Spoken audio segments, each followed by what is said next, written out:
la une de l'actualité présidentielle du 15 septembre prochain en Tunisie, le candidat Nabil Karoui a lancé sa campagne avec une lettre écrite depuis sa prison. La police bissau-guinéenne a saisi ce lundi plus de 1800 kg de cocaïne dans la région de Kanchungo à 120 km de la capitale. C'est la plus grande quantité saisie dans l'histoire du pays. Et puis au Cameroun, 170 enfants démunis et orphelins de la ville de Douala ont reçu, à cette veille de rentrée scolaire, des matériels didactiques qui vont les aider à préparer la rentrée scolaire.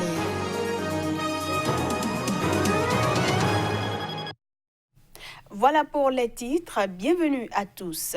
En Tunisie, la campagne électorale a officiellement démarré ce lundi et c'est depuis la prison que Nabil Karoui, considéré comme l'un des favoris de la présidentielle, a lancé la sienne. Le mania des médias et candidat à la présidentielle anticipée en Tunisie, Nabil Karoui, qui est emprisonné depuis le 23 août dernier, a lancé sa campagne présidentielle avec une lettre écrite depuis sa prison où il exhorte les Tunisiens à aller voter afin de rendre la Tunisie au peuple. C'était lors d'un meeting à Gafsa. Je suis aujourd'hui en prison, mais je suis avec vous. Je suis votre fils, je suis votre frère, je suis votre père, je suis des vôtres. Les autorités m'ont mis en prison de manière injuste parce que j'étais à vos côtés, parce que je vous ai défendu, parce que j'ai dit que j'allais casser le système.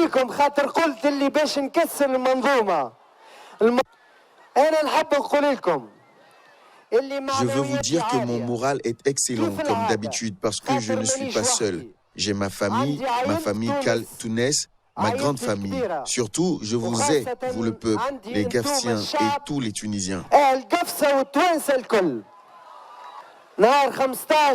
Le 15 septembre, jour du premier tour des présidentielles, allez voter.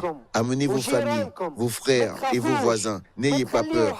Ne laissez personne vous mentir. Le 15 septembre, nous allons faire la révolution des urnes. Une révolution pacifique, une révolution civilisée pour rendre la Tunisie au peuple. Aujourd'hui, je ne voulais pas des feux d'artifice. Mais ce n'est pas grave, nous allons faire la fête, mais il y a un peu de tristesse, car je ne suis pas à ma place ici. C'est la place de Nabil Karoui. Il n'est pas présent avec nous aujourd'hui, mais il est présent dans tous les cœurs. Selon les avocats de Nabil Karoui, emprisonné pour évasion fiscale et blanchiment d'argent, il ne sortira pas de prison avant le premier tour de la présidentielle le 15 septembre prochain.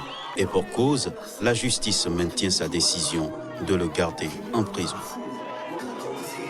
Gilbert Diendéré et Djibril Bassolé ont été condamnés respectivement à 20 et 10 ans de prison ce lundi. Les deux généraux sont accusés d'être les cerveaux du coup d'État manqué de 2015 au Burkina Faso. Le tribunal militaire de Ouagadougou a donné son verdict lundi, lequel verdict met un terme à ce procès marathon qui jugeait au total 84 accusés, dont 6 ont finalement été acquittés.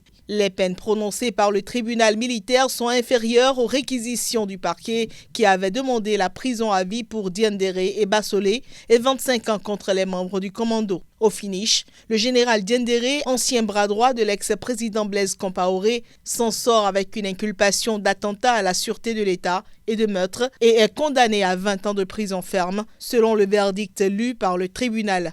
Quant au général Bassolé, ancien ministre des Affaires étrangères, il a été reconnu coupable de trahison et condamné à 10 ans d'emprisonnement. La dizaine de militaires membres du commando qui avaient arrêté les membres du gouvernement de transition lors du coup de force ont aussi été lourdement condamnés. Ils ont écopé entre 15 et 19 ans de prison.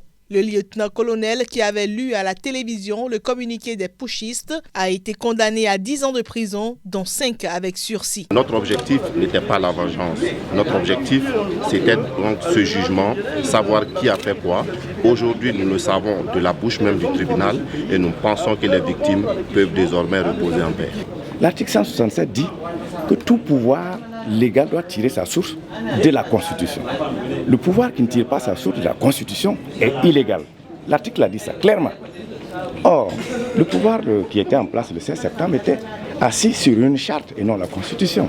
Pourquoi nous retenir et nous condamner pour attentat à la sûreté de l'État.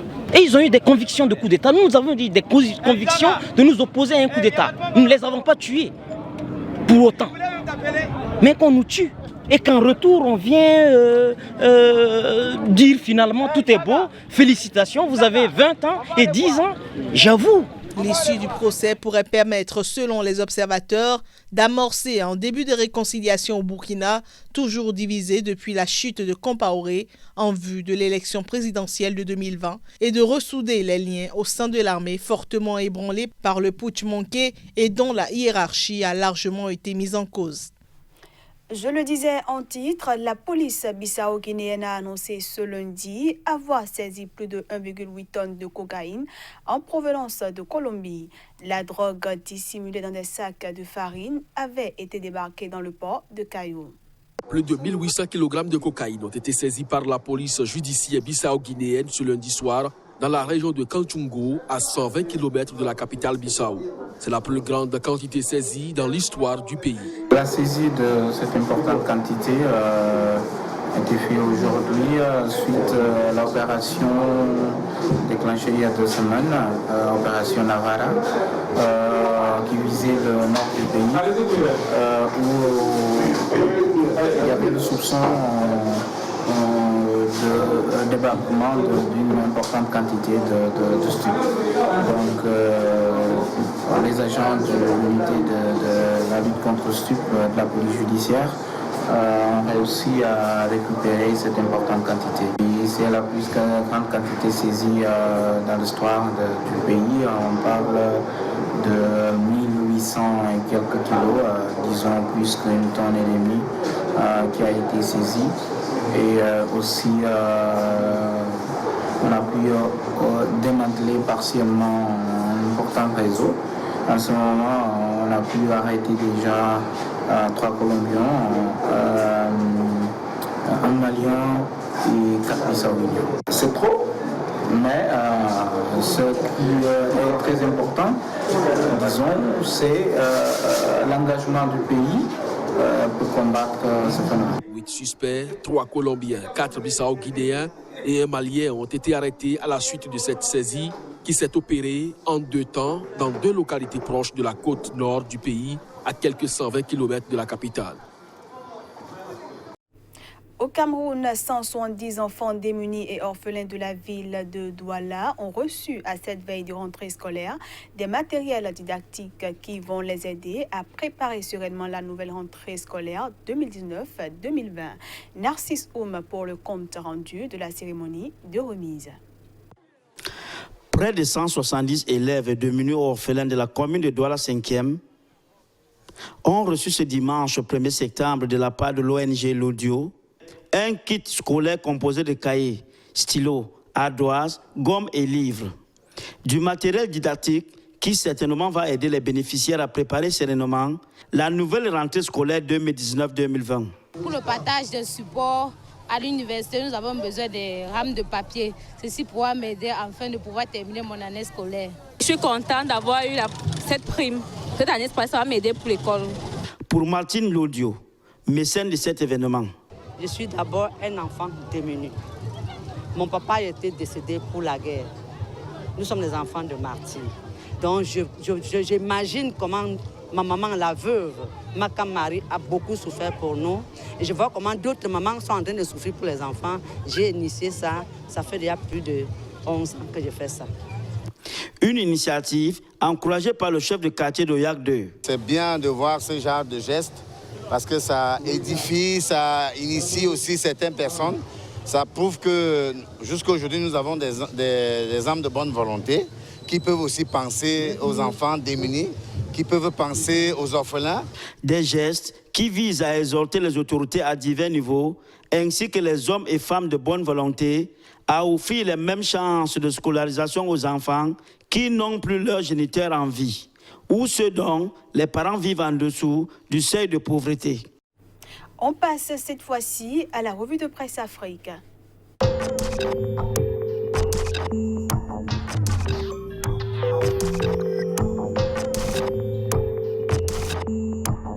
Bonjour à tous. Au Cameroun, enseignants et apprenants ont repris le chemin de l'école hier sur l'étendue du territoire et nombreux sont les canards qui ont fait le constat de l'effectivité de cette rentrée scolaire.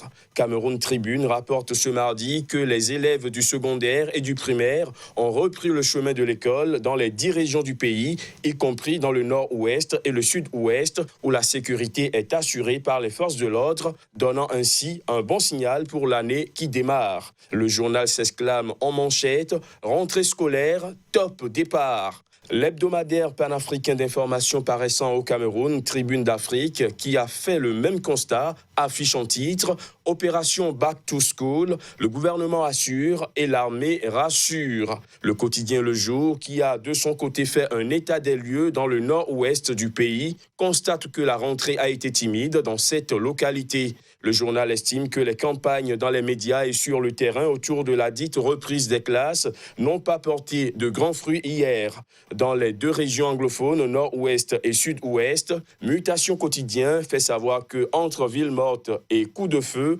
la rentrée scolaire a été sombre et très peu courue hier. Ce que le Canard traduit en gros titre par Nord-ouest et sud-ouest, Black to School. Pendant ce temps, le Messager très préoccupé nous informe de ce que le retour à l'école dans les régions anglophones inquiète entre coup de feu et reprise timide des classes dans quelques rares établissements. Le Canard affiche en titre « Éducation, rentrée scolaire à double visage dans le nord-ouest et le sud-ouest ». Au Burkina Faso, les verdicts dans le procès du putsch manqué de 2015 sont tombés hier devant le tribunal militaire à Ouagadougou. 20 ans pour Diendéré et 10 ans pour Bassolé, rapporte en titre le quotidien Le Pays. Le journal burkinabé nous donne à lire à travers ses colonnes tout sur les infractions et les peines des accusés et propose également des réactions de quelques acteurs de la société civile et quelques victimes à l'annonce de la sentence. À la manchette du journal Aujourd'hui au Faso, on peut lire 20 et 10 ans pour Diendéré et Bassolé, les peines et sentiments des avocats, ce n'est pas le jugement dernier. Et à l'Express du Faso de renchérir, verdict du procès de putsch manqué, Djibril a pris la moitié de Gilbert, chacun a eu pour lui. Fin de cette revue de presse, demain est un nouveau jour.